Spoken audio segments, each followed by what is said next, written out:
थम्मा, एक खूनी प्रेम कहानी। 23 अक्टूबर 2025 रात के 7:55 सिनेमाघर की मध्यम रोशनी में मैं थिएटर की सीट पर बैठा हूँ, पॉपकॉर्न का कटोरा हाथ में, और स्क्रीन पर थम्मा की दुनिया शुरू होने वाली है। Maddock horror comedy universe MHCU की 5वीं फिल्म थम्मा मेरे सामने एक ऐसी कहानी बुनने जा रही है जो डर, हंसी और प्यार का अनोखा कॉकटेल है। तो चलिए इस जंगल की सैर पर चलते हैं जहां वैम्पायर्स और बीटाल्स की दुनिया इंतजार कर रही है। कहानी की शुरुआत आलोक का जंगल एडवेंचर। हमारी कहानी शुरू होती है आलोक गोयल आयुष्मान खुराना से, एक टीवी रिपोर्टर जो अपने दोस्तों के साथ जंगल में ट्रैकिंग के लिए निकलता है। आयुष्मान का किरदार वही पुराना चिर परिचित चार्म लिए है, थोड़ा डरपोक, थोड़ा मजाकिया और ढेर सारा रिलेटेबल। जंगल में एक रात अचानक एक भयानक हमला होता है। आलोक की जिंदगी पलट जाती है और यहीं से उसकी मुलाकात होती है तड़का रश्मिका मंदाना से। तड़का एक रहस्यमयी औरत जिसके पीछे एक पुरानी भविष्यवाणी और सुपरनेचुरल ताकतों का साया है।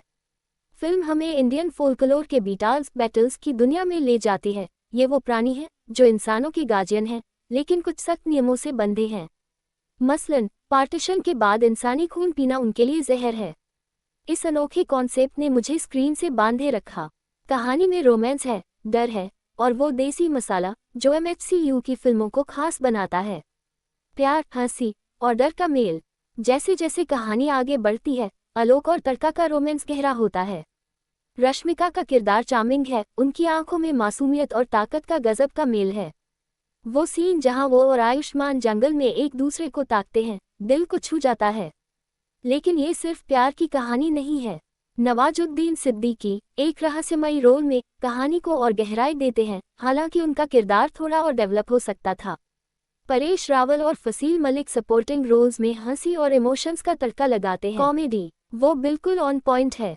आयुष्मान की टाइमिंग और डायलॉग डिलीवरी आपको हंसाएगी, खासकर जब वो सुपरनेचुरल ट्विस्ट से जूझ रहा होता है। हॉरर वो भी कमाल का है। VFX इतने शानदार हैं कि रकबीज माइथोलॉजी और बीटाल्स के सीन रियल लगते हैं। सिनेमेटोग्राफी और साउंड डिजाइन आपको जंगल के डरावने माहौल में खींच ले जाते हैं। एक सीन में जब जंगल में अंधेरा छाता है और बैकग्राउंड स्कोर तेज होता है, मेरे रोंगटे खड़े हो गए।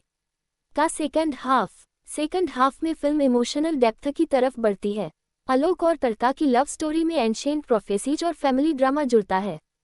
वरुण धवन का भेड़िया वाला कैमियो एक सरप्राइज है, वो MHCU को कनेक्ट करने में मास्टर स्ट्रोक साबित होता है। लेकिन यही कहानी थोड़ी कमजोर पड़ती है। विलेन का कैरेक्टर और क्लाइमैक्स प्रेडिक्टेबल लगता है। रश्मिका के फाइट सीन थोड़े कमजोर हैं और कुछ किरदारों को और स्क्रीन टाइम चाहिए था। फिर भी आयुष्मान और रश्मिका की केमिस्ट्री कहानी को बांधे रखती है। क्लाइमैक्स एक मसालेदार एंड। क्लाइमैक्स में सब कुछ दांव पर लग जाता है, प्यार, बलिदान और बीटाल्स की दुनिया का भविष्य। हालांकि ये MHCU की बाकी फिल्मों जैसे स्ट्ररी या भेड़िया जितना पावरफुल नहीं है, फिर भी ये आपको इमोशनली कनेक्ट करता है। आखिरी 15 मिनट में कुछ सीन्स इतने विजुअली स्टनिंग हैं कि थिएटर में तालियां बज उठी। लेकिन हाँ, अगर विलेन की स्टोरी को और डिटेल में लिखा जाता तो क्लाइमैक्स का इम्पैक्ट और बढ़ता। थिएटर से बाहर फाइनल थॉट्स। जैसे ही क्रेडिट्स रोल हुए, मैंने सोचा थम्मा एक मज़ेदार राइड है। ये वो फिल्म है जो आपको हंसाएगी, डराएगी और थोड़ा रुलाएगी भी। आयुष्मान और रश्मिका की जोड़ी स्क्रीन पर आग लगाती है और MHCU का जादू बरकरार है। हाँ, कुछ जगहों पर स्क्रिप्ट और टाइट हो सकती थी और फाइट सीन्स में और दम चाहिए था।